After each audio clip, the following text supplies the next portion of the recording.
নমস্কার বন্ধুরা, চলে আসলাম আজকের রেসিপি নিয়ে। আজকে আমি বানিয়েছি শীতের সবজি পেঁয়াজকলি দিয়ে চচ্চড়ি, সেটাই তোমাদের সাথে শেয়ার করতে চলে আসলাম। তো প্রথমে কড়াইতে তেল দিয়ে দিয়েছি, নিয়ে নিয়েছি কিছু বড়ি। এগুলো কেনা বড়ি, ঘরে বানাতে পারিনি, তো সেই ছোট বড়ি এগুলো একটু লাল লাল করে ভেজে নিচ্ছি।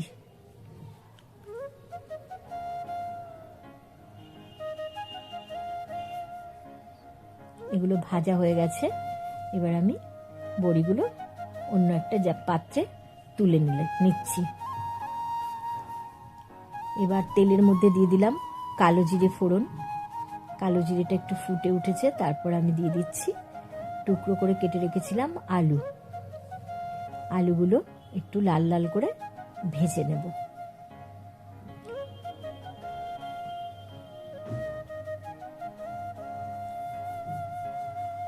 দেখো বন্ধুরা, আলুগুলো আমি ভাজছি, আর আলুগুলো ভাজা হয়ে গেছে। এবার আমি দিয়ে দিলাম ছোট টুকরো করে কেটে রাখা বেগুন।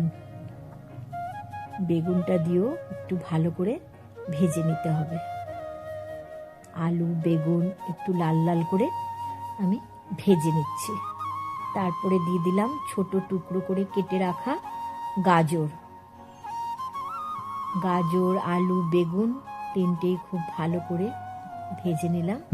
এরপর দিয়ে দিলাম একটু নুন।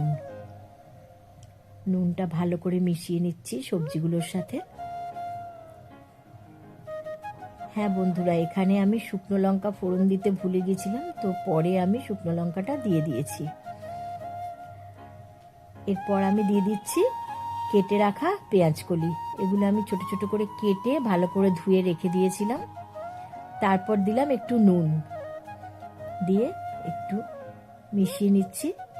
নিয়ে দিয়ে দিচ্ছি বড়িগুলো, ভাজা বড়ি যেগুলো ভেজে রেখেছিলাম, বড়িগুলো দিয়ে দিলাম। গ্যাসের ফ্লেমটা আস্তে করে ঢাকা দিয়ে দিলাম। কিছুক্ষণ পর ঢাকা খুলে নিলাম। দেখো বন্ধুরা, খুব সুন্দরভাবে সবজিগুলো সিদ্ধ হয়ে গেছে, পেঁয়াজকলিটাও সিদ্ধ হয়ে গেছে। ভালো করে নাড়াচাড়া করে মিক্সড করে নিলাম।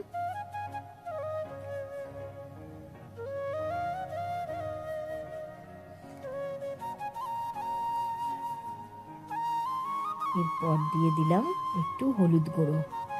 বেশি দিইনি, অল্পই দিয়েছি, যাতে পেঁয়াজকলির সবুজ কালারটা বেশি থাকে। হলুদটা অল্প, সেই কারণে দিয়েছি। ভালো করে মিশিয়ে নিলাম, নিয়ে আবারও একবার ঢাকা দিয়ে দিয়েছিলাম। 10 মিনিট স্ট্যান্ডিং টাইমে রেখে দিয়েছিলাম। দেখো, এটা হচ্ছে ফাইনাল লুক। পেঁয়াজকলির চচ্চড়ি রেডি হয়ে গেছে।